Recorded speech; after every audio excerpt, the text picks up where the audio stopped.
সেটা হচ্ছে আইসিসির যে সিকিউরিটি টিম আছে, সিকিউরিটি দায়িত্বে যারা আছে, তারা একটা চিঠি দিয়েছে। সেই চিঠিতে বলা হয়েছে 3টা জিনিস হলে বাংলাদেশ টিমের নিরাপত্তা আশঙ্কা বাড়বে।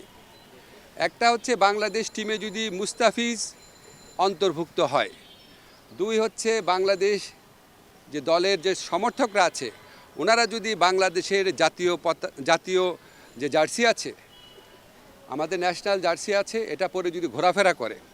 আর 3rd হচ্ছে ইলেকশন যত এগিয়ে আসবে তত নাকি বাংলাদেশ দলের নিরাপত্তা আশঙ্কা বৃদ্ধি পাবে। তো আইসিসি সিকিউরিটি টিমের এই বক্তব্য সন্দেহাতীতভাবে প্রমাণ করেছে যে ভারতে বাংলাদেশ ক্রিকেট টিমের T20 বিশ্বকাপ খেলার কোনো রকম পরিস্থিতি নাই। আইসিসি যদি আশা করে আমরা আমাদের শ্রেষ্ঠ বোলারকে বাদ দিয়ে আমরা ক্রিকেট টিম করব, আমাদের যারা সমর্থক আছে তারা বাংলাদেশের জার্সি পরতে পারবে না, আর আমরা ক্রিকেট খেলার জন্য বাংলাদেশের নির্বাচন পিছিয়ে দিব, এর চেয়ে উদ্ভট, অবাস্তব, অযৌক্তিক কোনো প্রত্যাশা হতে পারে না।